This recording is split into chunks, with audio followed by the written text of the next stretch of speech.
નિરાલી કિચનમાં આપનું સ્વાગત છે। તો આજે આપણે બનાવશું એકદમ સરળ રીતે પાયો લીધા વગરની એકદમ સોફ્ટ એવી સુખડી।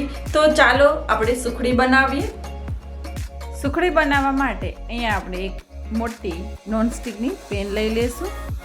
જ્યારે તમે આવી વસ્તુ મીઠાઈ બનાવો ત્યારે મોટું વાસણ યુઝ કરવાનું। તો એમાં આપણે 1 કપ જેટલું ઘી લઈ લેશું અને વજનમાં જોઈએ તો 250 ગ્રામ જેટલું ઘી છે। ઘીને ગરમ થવા દેશું। તો એકદમ સરસ રીતે ઘી ગરમ થઈ ગયું છે। તો હવે અંદર 1 કપ જેટલો આપણે ભાખરીનો લોટ ઉમેરી દઈશું અને 1 કપ ઘઉંનો રોટલીનો લોટ ઉમેરી દઈશું।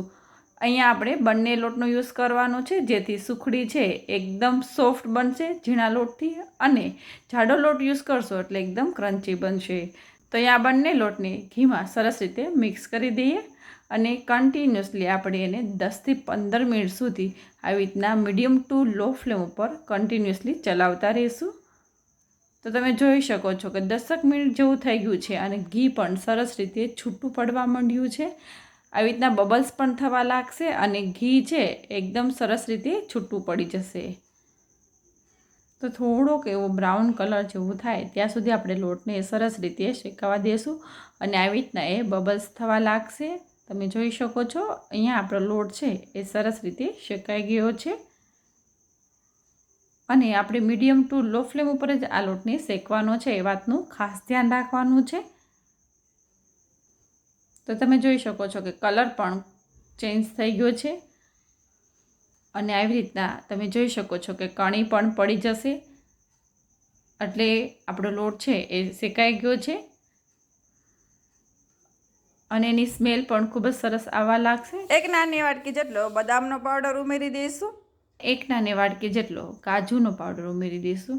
તો એને બધી વસ્તુને સરસ રીતે આપણે મિક્સ કરી દઈએ। તો એકદમ સરસ રીતે બધી વસ્તુ મિક્સ થઈ ગઈ તો ગેસની ફ્લેમ ઓફ કરી દઈશું અને એને આપણે નીચે ઉતારી લઈશું। તો ગમે ત્યારે ગોળનો પાયા લીધા વગર સુખડી બનાવતા આવી રીતના નીચે ઉતારી પછી જ ગોળ ઉમેરવાનો છે। તો જેટલું ઘી લીધું છે એટલું જ મેં સામે ગોળ લીધો છે। તો ગોળને એકદમ બારીક રીતે કટ કરી અને સરસ રીતે આપણે આની અંદર ઉમેરી દઈશું અને કન્ટિન્યુઅસલી ચલાવતા રહીશું જેથી ગોળ છે સરસ રીતે એની અંદર મેલ્ટ થઈ જશે।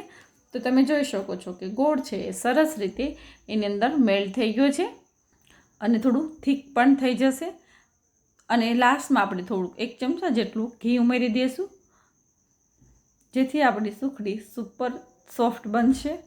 અહીંયા આપણી સુખડી બનીને તૈયાર થઈ ગઈ છે। તો હવે આપણે એક પ્લેટ લઈ લઈશું અને પ્લેટને ઘીથી ગ્રીસ કરીને લેવાની છે। એની અંદર આપણે જે આ સુખડી બનાવી છે એ ઉમેરી દઈશું અને એને સરસ રીતે હળવા હાથે આપણે પ્રેસ કરી અને સરખું પાથરી દઈશું જેથી આપણે કટ કરવામાં પણ સરળ રહે અને એના પીસ પણ સરસ પડશે। તો પહેલાં હળવા હાથે આપણે ચમચાની મદદથી એને પાથરી દઈશું અને પ્રેસ કરી દઈશું। તો તમે જોઈ શકો છો કે સરસ રીતે આપણે એને પાથરી દઈશું।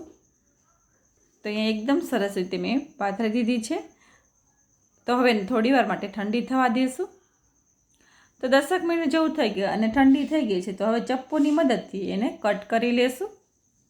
તો 10 થી 15 મિનિટ ઠંડી થાય પછી જ એને કટ કરશો એટલે એકદમ સરસ રીતે એના પીસ છે એ તૈયાર થશે।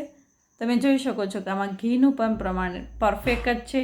જો તમે આ રીતથી સુખડી બનાવો એટલે તમારું ઘી ક્યારેય બહાર નહીં નીકળે। તો તમે જોઈ શકો છો કે એકદમ સોફ્ટ બની છે અને ખાવામાં પણ ખૂબ જ સ્વાદિષ્ટ છે। તો એક વખત અચૂકથી બનાવજો અને આપનો ટેસ્ટ કમેન્ટમાં જરૂરથી જણાવજો। હવે મળશું નવી રેસીપી સાથે।